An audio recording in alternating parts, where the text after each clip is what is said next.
Hello everyone, welcome to online classes. Hope you all are fine. And we were doing chapter number 3 from class 7th, and this is the part 4 of chapter number 3. Today's topic is volcano. So let's start the topic. पिछली video में हमने earthquake के बारे में complete पढ़ लिया था. आज हम करेंगे वोल्केनोज यानी कि ज्वालामुखी. और वोल्केनो क्या है? एक एंडोजेनिक फोर्स है, क्योंकि ये अर्थ के अंदर क्रिएट होती है. इसके कारण जो अर्थ में चेंजेस आते हैं, इसलिए हम इसे एंडोजेनिक फोर्स के अंदर काउंट करते हैं. तो आज पढ़ेंगे हम वोल्केनोज. तो स्टार्ट करते हैं वोल्केनोज से. So let's start. The word volcano is derived from the name of Vulcano, a volcanic island in the Lipari Islands of Italy, whose name in turn originates from Vulcan, the name of the god of fire in Roman mythology. अब volcano बना कहाँ से है? volcano शब्द कहाँ से लिया गया? तो लिपारी एक आइलैंड है, वॉल्केनिक आइलैंड है इटली में, जिसका नाम है वुल्कनो. क्या नाम है? वुल्कनो. और ये जो वुल्कनो है, इसका नाम वुल्कनो क्यों पड़ा? क्योंकि रोमन में एक गॉड है, देवता है, गॉड ऑफ फायर बोला जाता है जिन्हें, उनका नाम होता था वुल्कन. इसलिए इसका नाम, जो आइलैंड का नाम है, वो वुल्कनो पड़ा. और वुल्कनो से एक नया शब्द बना volcanoes. A volcano is an opening or vent in the Earth's crust which allow hot magma, rock particles, volcanic ash, steam and gases to escape from below the surface of the Earth. If the volcanic eruption happens to be through a long crack, it is known as fissure eruption. अब ये volcano की definition है कि volcano होता क्या है. तो इसी डेफिनेशन को ब्रेक डाउन करके मैं इसका मीनिंग आपको समझाऊंगी. अब वॉल्केनो इज एन ओपनिंग और वेंट. ओपनिंग और वेंट मीन्स कि वॉल्केनो क्या होता है कि एक अर्थ होती है, अर्थ के बीच में जब एक हॉल क्रिएट हो जाता है, यानी कि एक ओपन जगह मिलती है अंदर से मैग्मा से, हॉट मैग्मा जो होता है उसे बाहर आने की, उसे हम वॉल्केनो बोलते हैं. अब जो ये हॉट मैग्मा होता है, ये मोल्टन मैग्मा भी होता है अंदर, जैसे मैंने पीछे समझाया था, लिथोस्फेरिक प्लेट्स, उसके नीचे मोल्टन मैग्मा होता है. तो जब भी कोई भी डिस्ट्रप्शन होती है, तो उसके कारण जब ये मैग्मा बाहर आता है, इरप्ट होता है, फटता है, उसे हम वॉल्केनो बोलते हैं कि ज्वालामुखी फटा है, आपने सुना होगा. तो उसमें से हॉट मैग्मा निकलता है, उसको हम लावा बोलते हैं. जब वो अंदर होता है अर्थ के, उस टाइम तो उसे हॉट मैग्मा बोला जाता है. और जब वो वॉल्केनो के थ्रू बाहर आता है, तो उस टाइम वो जो हॉट मैग्मा होता है उसका नाम चेंज हो जाता है, उसे बोलते हैं हम लावा. लावा. और उसमें से कुछ रॉक पार्टिकल्स भी निकलते हैं, पथरीली चीज़ें निकलती हैं, वॉल्केनिक ऐश जो राख होती है, गैसेस भी निकलती हैं, स्टीम भाप निकलती है. तो इस तरह ये अर्थ के below the surface of earth के नीचे से ये सारी चीज़ें बाहर आती हैं. ओके. और अगर जो वॉल्केनिक इरप्शन है वो काफ़ी बड़े क्रैक में हो, कि उसका जो सरफेस एरिया है वो बहुत ज़्यादा हो, बहुत ज़्यादा लेवल पे उसने क्रैक डाले हैं, तो उसको हम बोलते हैं फिशर एरप्शन. ओके. क्या बोलते हैं? Fissure eruption.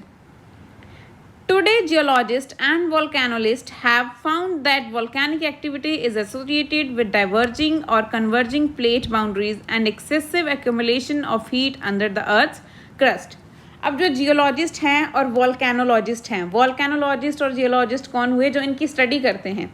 वो क्या कहते हैं? उन्होंने ऐसी एक्टिविटी से एक चीज़ बनाई है, एक चीज़ फाउंड की है, खोजी है. वो बताते हैं कि ये जो अर्थ के अंदर से जितनी भी हीट निकलती है, जितना भी लावा निकलता है, ये क्यों निकलता है? क्योंकि अंदर क्या है? एक्सेसिव हीट इकट्ठी हो गई है. अर्थ का जो क्रस्ट है, क्रस्ट होता है ना अर्थ का, ये अर्थ है, अर्थ के नीचे क्रस्ट होता है.